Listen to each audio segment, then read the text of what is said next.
Est-ce que vous connaissiez le chef de l'organisation nommé P27, le renseignement extraordinaire? J'ai déclaré à la commission que les noms que j'avais en tête, je ne les donnerais pas. Mais est-ce que vous le connaissiez? Le devoir de discrétion continue après que j'ai quitté mes fonctions. Mais je ne vous demande pas de nom. Non, non. On ne peut même pas savoir si vous connaissiez le nom des chefs. Non, parce que la commission estime que vous ne le connaissiez pas. Ils en savent plus que moi. Et puis le financement, alors de tout cela, est-il exact qu'on ait prélevé sur certains crédits votés pour d'autres raisons de quoi alimenter les réseaux P26 et P27? Il est évident que dans ces organisations secrètes, il y a une certaine disponibilité de fonds. Il y a les fonds secrets dont on a souvent et beaucoup parlé en France et qui existent encore dans tous les pays du monde, qui veulent avoir une défense et un dispositif de renseignement et de sécurité sérieux. Ils disposent de certaines sommes et on ne va pas nécessairement regarder quelle en est l'utilisation. C'était vos caisses noires? C'était des caisses noires telles qu'elles existent dans tous les pays dotés d'un service de renseignement. On apprend que près de 500 personnes auraient pu être préventivement internées en cas de conflit. Vous le saviez? Écoutez, ça, il est évident, c'est une affaire de police. Il est évident que nous n'avons pas affaire à une unanimité de personnes. Il y a des agents qui cherchent, qui travaillent contre les intérêts de la défense. Est-il exact que durant votre présidence du département militaire fédéral, on ait détruit passablement de documents relatifs précisément à l'organisation des deux réseaux dont il est question dans ce Écoutez, rapport? si cela concernait des documents de l'affaire Barman, ce que je comprends, il est parfaitement normal que ces documents aient été détruits. Un département militaire, un ministère de la Défense, n'a pas de raison de garder des documents qui sont historiquement dépassés. Or, l'affaire Barman était dépassée. Alors, vous dire exactement dans quelle ampleur ça a été détruit, je vous dis d'emblée que moi, je n'y aurais pas vu d'inconvénient du tout. C'était une affaire pour nous liquidée.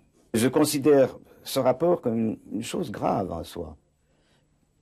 Moins, disons, par le reproche qui est fait au chef du département militaire, en général, et pas seulement à moi, que pour l'étalage qui est fait de deux organisations secrètes, que dans tous les autres pays du monde, on couvrirait, quel que soit le gouvernement. Mais elles sont jugées illégales et antidémocratiques. Mais ça m'est égal, même dans ces pays. Faites-moi croire que tout est légal.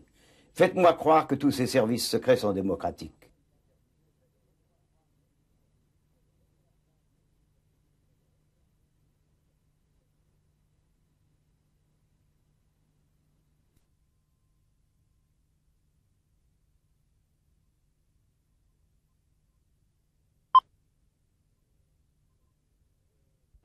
Ce que l'on a découvert confirme la nécessité de faire rapidement une loi sur la sécurité de l'État et confirme aussi la nécessité de nommer une commission de sécurité comme le groupe radical et le parti radical l'ont proposé. Et il faut nettoyer les écuries d'Augias, si vous me permettez l'expression, qui est trop forte par rapport à ce qu'on a trouvé. Il faut liquider plutôt les scories de la guerre froide et passer à une nouvelle étape de la vie diplomatique et la vie militaire en Suisse aussi. Qu'est-ce qui vous plaît le plus? C'est la sincérité avec laquelle on montre des développements qui sont un petit peu en dehors des sentiments démocratiques d'aujourd'hui. Je crois que le rapport montre que le problème qui a été soulevé est très grave maintenant. Je crois que c'est très scandaleux de savoir maintenant qu'il y avait vraiment une armée secrète en Suisse qui était aussi axée sur un ennemi intérieur. Qu'est-ce qui vous fâche dans ce rapport?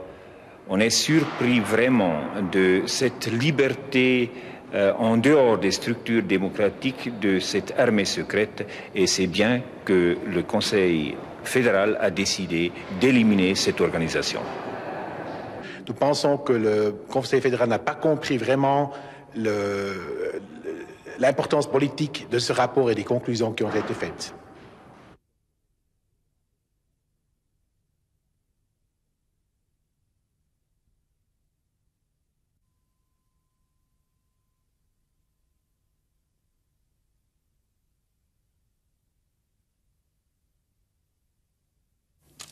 Nummer 1, feuille frei. Nummer 2. Nummer 2. Nummer 1, feuerfrei. Nummer 2.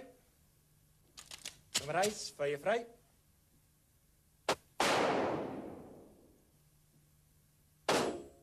Nummer 2. Nummer 1.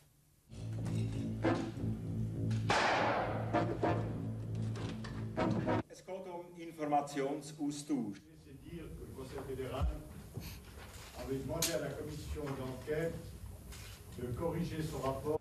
Vorbereitet ist oder vorbereitet sein könnte. Und die letzte Frage zu den Funkgeräten, also den Übermittlungsgeräten.